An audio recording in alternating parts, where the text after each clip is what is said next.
ತಮಗೆ ಆಲ್ರೆಡಿ ತಾವು ಮಾಧ್ಯಮಗಳ ಮೂಲಕ ಈಗಾಗಲೇ ತಾವೆಲ್ಲರೂ ಕೂಡ ತುಂಬ ಚೆನ್ನಾಗಿ ಅದ್ಭುತವಾಗಿ ಅಂಜನಾದ್ರಿ ಒಂದು ವಿಶೇಷತೆ ಬಗ್ಗೆ ಇಲ್ಲಿ ನಡೀತಾ ಇರುವಂಥ ಒಂದು ವ್ಯವಸ್ಥೆಗಳು ಮತ್ತು ಹನುಮದ್ ವ್ರತ ಮಾಲಾಧಾರಿಗಳು ಬರ್ತಾ ಇರುವಂಥದ್ದಕ್ಕೆಲ್ಲ ಮಾಡ್ತಾ ಇರುವಂಥ ಜಿಲ್ಲಾಡಳಿತ ಮಾಡ್ತಾ ಇರೋ ವ್ಯವಸ್ಥೆಗಳ ಬಗ್ಗೆ ಈಗಾಗಲೇ ಮಾಧ್ಯಮಗಳಲ್ಲಿ ಸಾಕಷ್ಟು ತಾವು ತುಂಬ ಅಚ್ಚುಕಟ್ಟಾಗಿ ಪ್ರಚಾರ ಮಾಡ್ತಾ ಇದ್ದಾರೆ.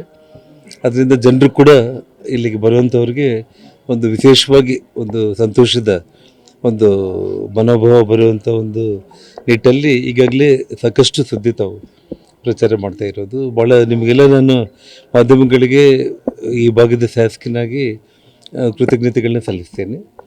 ಎಲ್ಲ ಒಂದು ರೀತಿಯಲ್ಲಿ ಕೂಡ ಇವತ್ತು ತಾವು ನೋಡ್ತಾ ಇದ್ದೀರಿ ಇಲ್ಲಿ ಕೆಳಗಡೆ ಬಾಲ ಹನುಮನಿಗೆ ಭಾಳ ಅದ್ಭುತವಾಗಿ ಹೂವಿನ ಅಲಂಕಾರ ಆಗಿರ್ಬೋದು, ಮೇಲೆ ದೇವಸ್ಥಾನ ಕೂಡ ತುಂಬ ಅತ್ಯಂತ ಸುಂದರವಾಗಿ ಸ್ವಾಮಿ ಹನುಮನಿಗೆ ಅಲ್ಲಿ ಹೂವಿನ ಅಲಂಕಾರ ಮತ್ತು ಎಲ್ಲ ಕಂಪ್ಲೀಟ್ ಸುತ್ತಮುತ್ತಲ ಸುಮಾರು ಒಂದು 2 ಕಿಲೋಮೀಟ್ರ್ ವ್ಯಾಪ್ತಿ ಒಳಗಡೆ ರಾಮನಾಮ ಸ್ಮರಣೆ ಮಾಡುವಂಥ ಧ್ವನಿ ಮುದ್ರಿಕೆಯನ್ನು ಇವತ್ತು ಪ್ರಸಾರ ಮಾಡ್ತಾ ಇರುವಂಥದ್ದಾಗಿರ್ಬೋದು.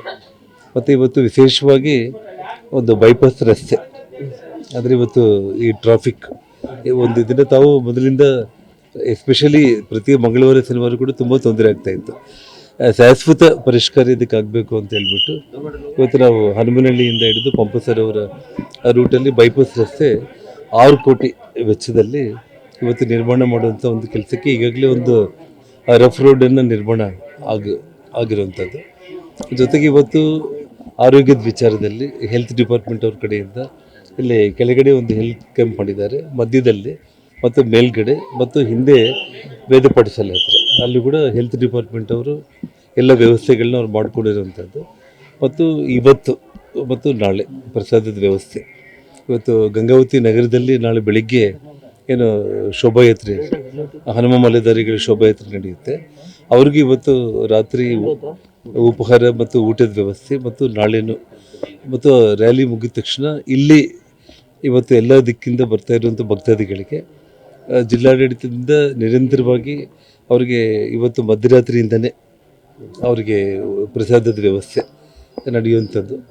ಈ ರೀತಿ ನಾವು ಯಾವುದೇ ಒಂದು ಸ್ನಾನಘಟ್ಟೆಗಳಾಗಿರ್ಬೋದು ಮತ್ತು ಅಲ್ಲಿ ಈಜುಗಾರರನ್ನು ನೇಮಕ ಮಾಡಿರುವಂಥದ್ದು ಮತ್ತು ಲೈಟಿಂಗ್ ವ್ಯವಸ್ಥೆ ಆಗಿರ್ಬೋದು ಮತ್ತು ಪಾರ್ಕಿಂಗು ಎಲ್ಲವೂ ಕೂಡ ಭಕ್ತಾದಿಗಳಿಗೆ ಎಲ್ಲಿ ಯಾವುದೇ ಒಂದು ಅಡೆತಡೆ ಇಲ್ಲದಾಗೆ ತುಂಬ ಅಚ್ಚುಕಟ್ಟಾಗಿ ನಮ್ಮ ಜಿಲ್ಲಾಧಿಕಾರಿಗಳು ಮತ್ತು ಪೊಲೀಸ್ ವರಿಷ್ಠಾಧಿಕಾರಿಗಳು ಕೂಡ ತುಂಬ ಮುತುವರ್ಜಿ ವಹಿಸಿ ಇಲ್ಲಿ ಕಳೆದ 4-5 ದಿವಸಗಳಿಂದ ಅವರು ಇಲ್ಲೇ ಬೆಳಗ್ಗೆಯಿಂದ ರಾತ್ರಿ ತನಕ ಓಡಾಟ ಮಾಡೋದ್ರ ಜೊತೆಗೆ ಎಲ್ಲ ವ್ಯವಸ್ಥೆಗಳನ್ನ ಕೂಡ ತುಂಬ ಅಚ್ಚುಕಟ್ಟಾಗಿ ಮಾಡಿದ್ದಾರೆ. ಎಷ್ಟು ಲಕ್ಷ ಭಕ್ತರ ನಿರೀಕ್ಷೆ? ಒಂದು ವಿಷಯ ಏನಂತಂದರೆ ಮಾಲಾಧಾರಿಗಳೇ ಈ ಬಾರಿ ಕಳೆದ ಬಾರಿ 70,000 ಜನ ಬಂದಿದ್ದರು. ಇವಾಗ 20 ಜಿಲ್ಲೆಗಳಿಂದ ಸುಮಾರು 23 ಜಿಲ್ಲೆಗಳಿಂದ 1,10,000 ಮಾಲಾಧಾರಿಗಳೇ ಬರ್ತಾ ಇರುವಂಥದ್ದು.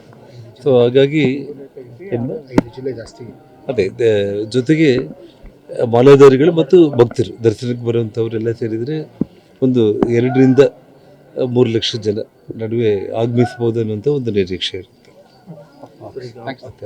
ಸರ್, ಈಗ ಆಡಳಿತದಲ್ಲಿ ಇದೊಂದು ಸಹಯೋಗದಲ್ಲಿ ಕಾರ್ಖಾನೆ ತೆಗೆದುಕೊಂಡು ಅವ್ರ ನೇತೃತ್ವದಲ್ಲಿ ಇದು ಕೆಲವು ಕಡೆ ಕಾರ್ಯಕ್ರಮ ಮಾಡುತ್ತೆ ಸರ್. ಈ ಜಿಲ್ಲಾಡಳಿತ ದುಡ್ಡಿನ ಕಡಿಮೆ ಆಯ್ತು ಅಂತ ಕೊರತೆ ನೋಡಿ. ಒಂದು ವಿಷಯ ಏನಂದರೆ ನಾನು ಮಾಲೆ ಹಾಕ್ಕೊಂಡಿದ್ದೀನಿ. ಈ ಸಂದರ್ಭದಲ್ಲಿ ಎಲ್ಲ ಸುಸೂತ್ರವಾಗಿ ನಡೀತಾ ಇದೆ ಚೆನ್ನಾಗಿ. ನಾನು ಮಾಲೆ ಮುಗಿದ ಮೇಲೆ 4ನೇ ತಾರೀಕು ನಾನು ಅದ್ರ ಬಗ್ಗೆ ನಾನು ಮಾತಾಡ್ತೀನಿ. ಯಾಕೆಂದರೆ ಇವಾಗ ಇಲ್ಲಿ ಒಂದಂತೂ ನಾನು ನಿಮಗೆ ಸ್ಪಷ್ಟಪಡಿಸ್ತೀನಿ, ಸ್ವಾಮಿ ಅನುಗ್ರಹದಿಂದ ಅಂಜನಾದ್ರಿಯ ಹನುಮಂತನಿಗೆ ಯಾವುದೂ ಕೊರತೆ ಇಲ್ಲ.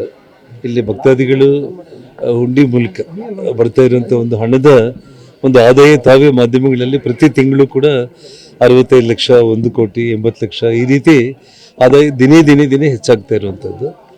ಮುಜರಾಯಿ ಇಲಾಖೆ ವತಿಯಿಂದನೇ ಸಂಪೂರ್ಣವಾಗಿ ಇವತ್ತು ಗಂಗಾವತಿ ನಗರದಲ್ಲಿ ಅಲಂಕರಣದಿಂದ ಹಿಡಿದು ಅಲ್ಲಿ ಶೋಭಾಯಾತ್ರೆಯ ಪ್ರಸಾದದ ವ್ಯವಸ್ಥೆಯಿಂದ ಹಿಡಿದು ಇಲ್ಲಿ ದೇವಸ್ಥಾನ ಮತ್ತು ಇಲ್ಲಿ ಬರ್ತಾ ಇರುವಂಥ ಭಕ್ತಾದಿಗಳಿಗೆ ಎಲ್ಲದನ್ನು ಕೂಡ ಮುಜರಾಯಿ ಇಲಾಖೆ ವ್ಯಾಪ್ತಿ ಒಳಗಡೆನೆ ಎಲ್ಲ ಖರ್ಚು ವೆಚ್ಚಗಳನ್ನ ಸಂಪೂರ್ಣವಾಗಿ ಮಾಡ್ತಾ ಇದ್ದಾರೆ. ಬೇರೆಯವರು ಇದೇನು ಮಾಡ್ತಾ ಇದ್ದಾರೆ ಇಲ್ಲ ಎಲ್ಲದ್ರ ಬಗ್ಗೆ ನನಗೆ ಕೆಲವೊಂದು ಮಾಹಿತಿಗಳು ಬಂದಿದೆ. ಅದನ್ನು ನಾನು ಈ ಸಂದರ್ಭದಲ್ಲಿ ಹೇಳೋದು ಕೂಡ ಸೂಕ್ತ ಅಲ್ಲ. ಒಳ್ಳೆ ಆಧ್ಯಾತ್ಮಿಕ ಭಕ್ತಿ ವಾತಾವರಣದಲ್ಲಿ ನಾನು ಮಾಲೆ ಮುಗಿದ ಮೇಲೆ ಪ್ರತ್ಯೇಕವಾಗಿ ಮಾಧ್ಯಮಗಳಿಗೆ ನಾನು ಅದನ್ನು ಅಡ್ರೆಸ್ ಮಾಡ್ತೀನಿ.